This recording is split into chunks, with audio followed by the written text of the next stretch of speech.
Здравейте, приятели! Днес темата е тук и сега. Това е една тема, която отдавна обмислям да направя и нещо, което на мен лично много ми е помогнало. Нали, самото преживяване за усещането тук и сега ми помогна да преодолея паникатаките, които ми се случваха нощем. Естествено, не само това, но това беше едно от основните неща. Но за да може човек да присъства тук и сега, са необходими преди това, нали, и други неща, работа със себе си, защото осмислянето и осъзнаването на това какво означава да присъстваш тук и сега и като цяло преодоляването на страха от бъдещето и преодоляване на травмите от миналото и изчистване на нашето емоционално тяло, изчистване на съзнанието. Като цяло много наистина неща трябва да се случат преди човек да успее да присъства тук и сега. Това, което на мен ми се случи е, че четох една книга "Силата на настоящето".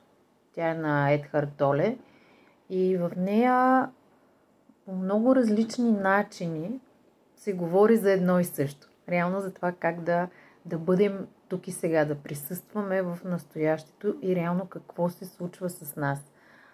Като цяло, нали, там е описано как енергията се концентрира, как наистина чувстваш едно блаженство, спокойствие. Нали, изобщо не става въпрос за преодоляване на панически разстройства, но това, което ми направи силно впечатление е, че се говори, че какъвто и проблем да имаш, ако успееш да присъстваш тук и сега, да усетиш тази сила на настоящето, че този проблем изчезва, защото ти вече не се идентифицираш с него.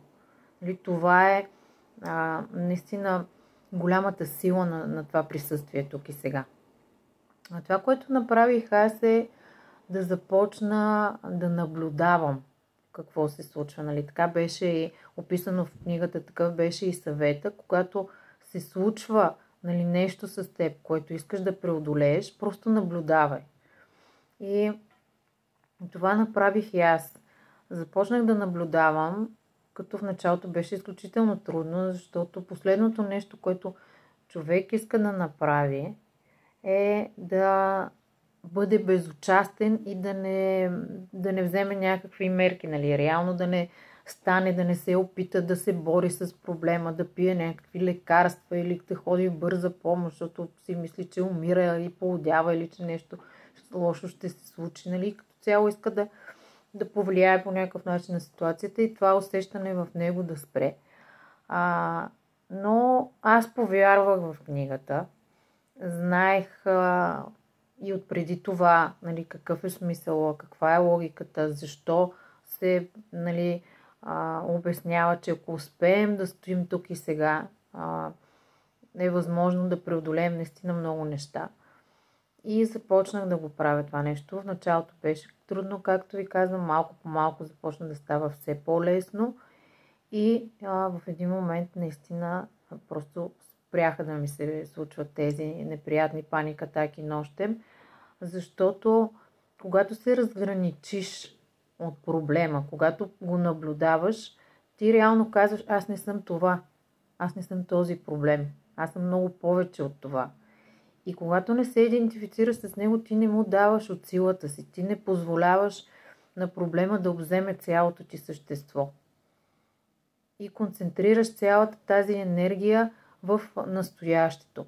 Нали? Иначе се разпиляваш, страхуваш се, сега ще ми стане нещо, нали? Това е пак отиване в бъдещето, страх какво ще се случи. Точно ако ти продължиш да стоиш и желание да направиш нещо. Но когато успееш да присъстваш и това присъствие автоматично просто преобразява цялата ситуация. Наистина е много вълшебно, не мога да го опиша с думи, но ви разказвам наистина лични преживявания и мога да ви уверя, че наистина действа. Просто в един момент самото ти тяло, самата ти психика, самият ти ум, който реагира по този начин, дава съвсем различни резултати. Естествено, в началото, когато започнах, съзнанието ми настояваше, че, че се случва нещо много страшно, че трябва да реагирам, че е лудост да стоя и да не правя нищо, че става по-зле. Всякакви такива послания в ума си получавате, точно защото ви е страх да присъствате, без да се ангажирате, без да направите нищо, без да се борите. Но наистина се случват вълшебства. Реално какво се случва? Когато ние не можем да присъстваме тук и сега, ние или сме дърпани от миналото с определени травми, които са ни се случили, болезнени преживявания, неизразена емоция, неизразено чувство. Просто цялото това нещо, то остава в нас, остава в ума ни, в емоционалното ни тяло, в цялото ни същество, когато не е изразено, когато не е преживяно, и то дава отражение на нашето бъдеще. И заради тези неща, които са ни се случили в миналото, и заради това, че ние не си ги обясняваме като наша отговорност, започваме да се страхуваме за бъдещето. Реално масово хората обвиняват някой друг, че нещо му е причинил. Обстоятелствата, че са просто подредили по лош начин. Просто не си обясняват тяхната отговорност. И съответно за това очакват и, че може да се случи нещо много лошо, като че ли те нямат нищо общо с това, нещата просто се случват така по някакви невидими сили ги случват и ние изобщо не можем да направим нищо. Не е така. Тук вече навлизаме в друга тема, че всъщност ние наистина сме отговорни и можем да повлияем на това, което ни се случва. И реално, когато ние живеем спокойни в настоящето и балансирани и концентрираме цялата тази енергия, която имаме в настоящето, няма защо да се страхуваме от бъдещето. Няма причина да ни се случи нещо лошо. Ние така постигаме и съвършено здраве, и физическо, и психическо, и това нещо се отразява на всяка една сфера от нашия живот. В работата ни ставаме по-концентрирани. Сфокусирани сме в момента. Енергията ни не е разпиляна по болка и травми от миналото или страх от бъдещето. Това ти дава наистина изключително много заряд да се справиш във всяка една сфера. Не си постоянно потиснат, изнервен, не си сменяш настроенията. Дава ти една центрираност. Изключително полезно състояние е да бъдем тук и сега. Бих искала да ви прочета един много любим мой текст от книгата Сидхарта, която описва точно това. Времето не съществува, о Говинда. В това се убедих много пъти. И щом времето не съществува, тогава онова, което разделя света и вечността, страданието и блаженството, доброто и злото, също е привидност. Грешникът, какъвто съм аз, си остава грешник. Но някога той отново ще стане брахман, ще постигне нирвана, ще бъде Буда. Но това някога е привидност. То е само притча. Грешникът още сега, днес, съществува бъдещия Буда. В грешника още сега, днес, съществува бъдещия Буда. Бъдещето му вече е тук. И в него, в себе си, във всеки, ти трябва да почиташ бъдния, възможния, скрития Буда. Светът, приятелю Говинда, не е несъвършен и не върви съвсем бавно по пътя на съвършенството. Не, той е съвършен във всеки миг. Всеки миг носи в себе си твоето спасение. Във всяко невръстно дете е стаен старецът, във всяко кърмаче смъртта, а във всеки смъртен вечния живот. Ето защо всичко, което съществува за мен е добро. Виждам смъртта като живот, греха като святост, благоразумието като лудост. Всичко трябва да остане такова, каквото е. Всичко се нуждае единствено от моето съчувствие, от моята добронамереност, от любящото ми съпричастие. Така за мен всичко е добро. Изпитах с тялото и душата си, че греха ми е бил нужен.